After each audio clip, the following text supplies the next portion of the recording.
It's very unfortunate, but the cutthroat nature of the anime industry is something anime fans remain aware of each and every year. From production delays, poor animation quality, censorship, bad adaptations, or just overall disappointing shows. We thought Frieren was bad for telling someone to die. We had an entire series where the main character's power was to tell people to die. We had a show whose protagonist's whole driving force is losing his virginity, and he made sure that we didn't forget it. Aniplex still fails miserably at releasing Fate Strange Fake. When the hell is this going to release? Everyone learned about the Omegaverse. We were subjected to Shota thighs and tons and tons and tons of horrible CGI. Those aside though, after completing my top 10 anime of 2024, I thought it'd be fun to get on here and instead of highlighting peak visual spectacles like Frieren or emotional masterpieces like Danger in My Heart, let's instead look at the biggest failures of the year. Keep in mind though, just because they have failures or some see them as big flops doesn't mean that you can't enjoy it. So don't throw a fit if your favorite anime gets mentioned. That said, let's jump into it. Whether or not you like your cute waifu swap and spit with each other, I mean, whether you like Yuri or not, there was no doubt the gorgeous visual designs of Whisper Me a Love Song had an appeal. Sadly, the adaptation troubles of Whisper Me a Love Song was numerous. It took 8 full months to complete its 12-episode run, first delaying episode 9 by 3 weeks, then the final 2 episodes took another 6 months to release. Now, to be fair, usually whenever a show delays until the beginning or the end of another season, it's because they missed their designated airing slot for TV broadcast. It's unfortunately something that anime fans have grown to expect every single year. From Nier last year, Uncle from Another World before that, 86 before that, every year has at least 2 shows with this same release delays. Still, troubles for Sasakoi didn't end there. The show's visual quality kind of snowballed downhill the further into its run. Episode 8 was proof that it was already doomed. Take, for example, the scene with Yori and Himari walking down the sidewalk. They couldn't even decide how tall Himari was. At one moment, she's at her shoulder length. The next moment, she's up to her eyeballs. Like, it's all over the place. Then, when Himari gets all excited when they're talking, her mouth just doesn't move while you hear her just kind of gasp with excitement.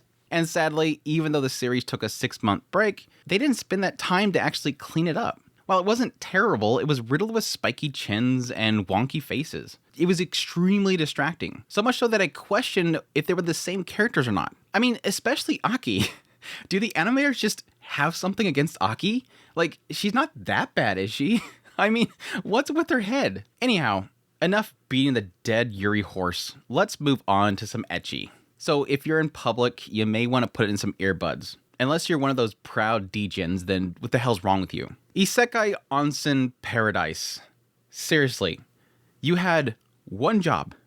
One job. Be a dumb ecchi comedy with an absurd concept like an onsen otaku hanging out with his waifus. Is that so damn hard? But no, you couldn't do that right. We weren't expecting a grand epic tale. We weren't expecting ufotable animation. Just tits and crazy antics. Where do I begin? Oh, that's right, episode 1, the very beginning. The first episode of the series looked like Garbo. Off-model characters, poor audio quality, some of the most boring chemistry, poor writing, and pacing so bad that I fear even reading the source material. Typically, anime are like commercials for the source material. I have no desire to read this. I mean, did they just skip like entire volumes each episode? It almost felt like they were doing a speed run to get to the final boss or waifu. Rather than spend time with each character they introduce, each episode was just trying to rush the next character introduction. Then there's the censorship. Despite Isekai Onsen having an uncensored version, even the uncensored version had Steam attacking entire lower halves most of the time. I mean, is a butt shot really that offensive for an uncensored version? If all you have to offer is eye candy, at least don't cover up the cheeks. I say it often that even if an anime doesn't have like great writing, if it can at least provide cute characters, it may be at least pleasing to the eyes. Even the most monotonous stories can be carried by a good cast of characters that look good. But the studio failed miserably at even that, despite the entire runtime only being 36 minutes. But what was I expecting from Studio Wolfsbane and Studio Blooms? They butchered Peter Grill, they butchered Demon Lord Retry, and soon they will butcher Machina-san. Which, damn it, that sucks because I was really looking forward to Machina-san. Guess I'll throw away those expectations. Isekai Onsen Paradise, you failed at everything. Moving on to our next terrible show of 2024. Okay, stop. Yes, we have Remonster. Now, don't get it twisted. I thought Remonster had a fantastic first few episodes. It was gritty, tribalistic, had solid animation quality, great setup. It felt like a reverse Goblin Slayer, humanizing goblins, and setting up almost that time I got reincarnated as a slime kind of story. The idea of kind of building up a town and a civilization. Just obviously more tribal and brutal, which honestly I loved, and it didn't hold anything back. But then things started falling apart. The quality took a massive hit, the pacing went to crap, and yes, the diary concept of its storytelling just didn't work in an anime format. I read in an interview where they talked about how the original source material was like a diary, and the author themselves questioned if it could even translate to an anime. It sort of worked in the beginning episodes, because they kind of fleshed it out with original content, but this didn't hold to later episodes, as it just got to the point where the date caption was just practically flashing on the screen like a strobe light. Yeah, that's an exaggeration, but you get my beef. Remonster had a lot of potential, but sadly, at the end of the day, it just wasn't meant to be an anime. Oh yeah, and then there was a constant comments during its runtime of people saying, "Hey, did you know that Remonster inspired Mushoku Tensei?" For the millionth time, Remonster inspired Refugin to publish his work. It didn't inspire the story of Mushoku Tensei. But yes, if it weren't for Remonster, we may never have gotten Mushoku Tensei, unless something else just pushed him and inspired him to publish his work. Moving on, let me be honest. I'm all for some thick. Even if plus-size elf's idea of thick is a bit too thick for me. But thickness wasn't its problem.